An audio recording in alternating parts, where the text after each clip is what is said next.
33 senior executives of a multinational company to stick boxes on their heads. Thank you, yes. I knew you'd appreciate that. And it went so well that I didn't stop, and I just kept putting boxes on people's heads. And in the early stages, it was partly because I enjoyed watching them put boxes on their heads. It's true. And then over time, I would listen to what they had to say about the experience of the box on their head and the box off their head. And I thought to myself, oh my God, there might be a business here.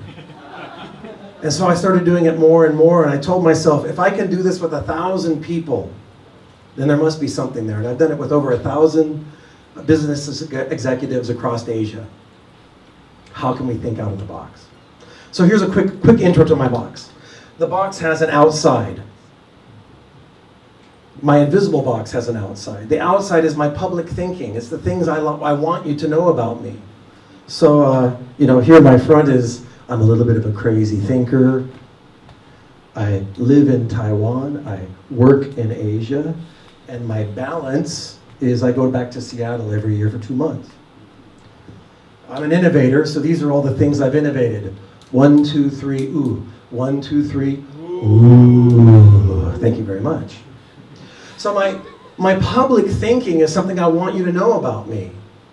But I also have my inner thinking, and sometimes my inner thinking and my outer thinking are very different. So in my model here, my inner thinking has a front. The front of my box are my filters, my language, my culture, my experience, my age, my gender, my job. 2.5 years ago, or 2 years ago, my wife and I, we bought an apartment, and I lived here since 1987, and I chose 2 years ago to buy an apartment. That's a filter now. Yeah, it's expensive. Yeah, I figured that one out. These are filters. These are filters that change how I see the world. As things come through the world, which is not very much, most bounces off, some things I experience as positive. They energize me. They give me energy. And some things I experience as negative. They drain my battery. And these are like value choices that help me make my choices throughout the day. But what I really want to talk to you about is the back of the box. Because the back of the box is where tension, pressure, and movement occurs. And to do that, I need a little help. So I have asked for some help from the wonderful, lovely Miss Julia. So can we please give a round of applause? She really doesn't quite know what she's going to do tonight, but she's perfect. So just for tonight, I would like Julia to represent all of us today. Maybe I should say each one of us today. So all of us are here today. All of us are living a life. All of us exist in the now. Can we agree at least to that much? You're here, right? Okay. And so Julia represents each one of us here. Now, Julia, do you have some vision, some dreams, some hope for the future? Please say yes. Yes. Very good. I told you she's perfect. Okay. So, is Tina Ma still here? Yes. Tina Ma. Yeah, Tina, can I ask you to come up? She's the muse of the Red Room. Yes. And so as I was thinking about it, I said, who could represent the beautiful future, dream, desire, aspiration? And I thought, oh, it's got to be Tina Ma. She's the muse of the Red Room. So I'm just going to put this here like this. And could you just kind of come inside? Yeah, okay, just. All right. So Tina, what you represent is the preferred future state. This is what I really want in life. It's my dream, it's my aspiration. I really appreciate what Brooke said about, doing what resonates, what drives you. This is the drive of your life. Do you have one? Yes. Yeah, at least a dream or a hope or a desire. You haven't quite given totally up yet? Yeah, he's like, yeah, Tina Ma. She's hot. And she is, it's true. But, I mean, in addition to Tina Ma, do you have some kind of hope, dream, desire? So just imagine that hope, dream, desire as being Tina Ma. And imagine yourself today as being the lovely Julia. Can we just do that for this exercise? Okay. So now, is your desired state the same as your current state? Or is it a little bit better? better, right? So the easy example is, right now I weigh about 91 and a half kilos. If I want to go on a diet, I don't say I'm going to weigh 90. Right? I say I want to weigh 85 or 87. I want something that's going to stretch. Because what I want is, as I move my goal back, make it more difficult, it pulls you forward, right? And so, do you do this? Do you say, oh, I get all inspired. I say, I'm going to lose weight. I'm going to write a book. I'm going to paint a painting. I'm going to. And we start telling our friends what we're going to do because we want to pull ourselves forward. Do you experience that? Okay, so we try to trick ourselves into the future with some kind of beautiful, oh, she's beautiful, some kind of a beautiful goal that inspires us to go forward. So why isn't life that easy? Well, it's his fault. Could you just come up here for a minute? Yeah? Right? Don't say boo. Oh, you're so mean.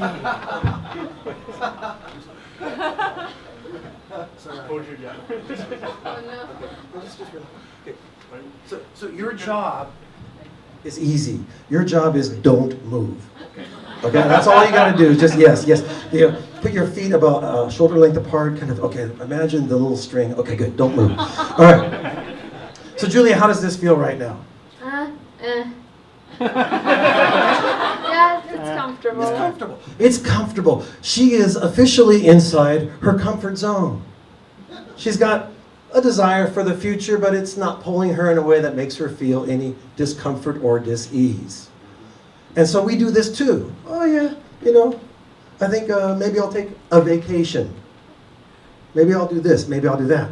But then, see, I work in multinationals and I can always blame the boss because the boss always raises the target. But then we say, oh my gosh, I'm going to do something cool. I got this great idea. And this great idea pulls me into the future. Now, do you see her moving forward?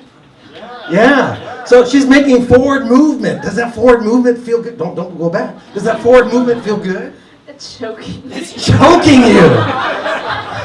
Oh my God, her throat's in her stomach. Okay. So it feels pressure, right? A lot, yeah. A lot. Okay. So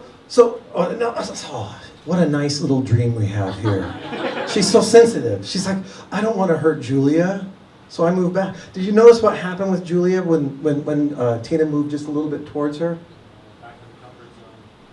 She went back into the comfort zone. Did she move forward into the comfort zone? No, there was just, so let's just do this again. I'm feeling comfortable. I have inspiration. The muse calls me forward and she says, follow me. But then it gets uncomfortable and what happens? Julia says, I don't think I can do that. And there's just this little tiny step back. But it feels better, right? Yeah. And so it feeling better is reward. And so I feel uncomfortable. I don't like this uncomfortable feeling. And so I ask for just a little bit less. But I take a step back. Now, who's that guy? Right? Boo. Yeah. So if this is Julia, if Julia represents us tonight, or any one of us tonight, and of course Tina Ma is the muse, and so she represents that which is drawing us forward. Who's this jerk? Well, this guy is my box. It's my limiting beliefs. It's my thoughts that I can't do that. I don't have enough. I'm not old enough. I'm not smart enough. I'm not tall enough. My God, I'm not short enough.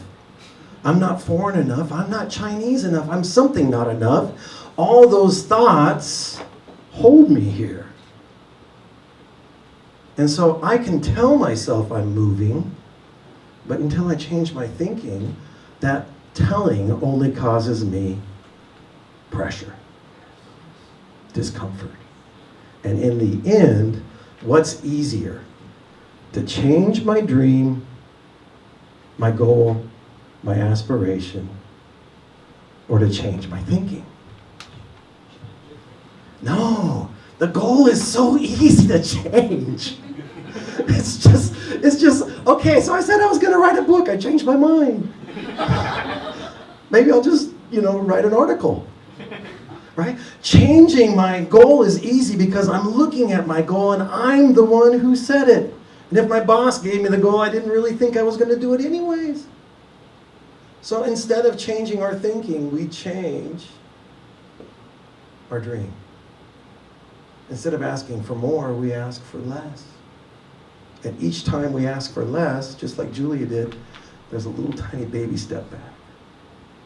But then what happens? Our thinking adjusts to the new reality, and we get a new comfort zone. And then when she feels discomfort, she asks for just a little bit less. And then what happens? 1 week, 2 weeks, 5 weeks. Slowly, over time, we go back. Little baby step, little baby step, little baby step. Because we ask for less instead of asking for more. So please, earlier person was saying when he's talking about how even when we think we're standing still, we're not. And even if I think I'm moving forward, I may not. I could be setting that goal anywhere, but until I change my thinking to support the goal, I'm not moving. I'm just causing pressure. And eventually it's going to get so bad I take a step back. So here's the thing about creativity.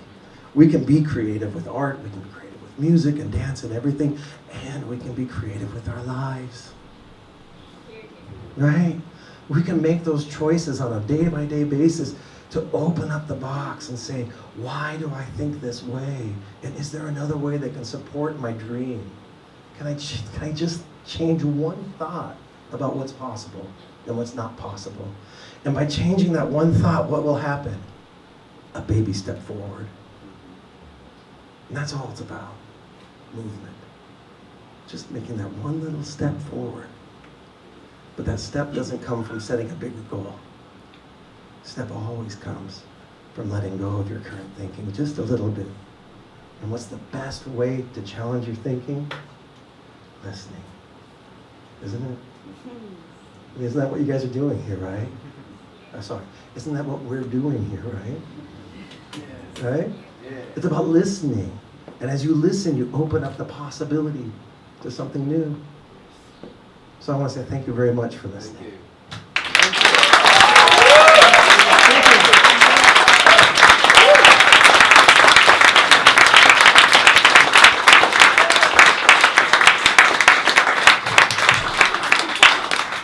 Yoink. So, does anyone have any questions? No? No? Yes, we have one question. How far have you come with the corporates to make them think out of the box?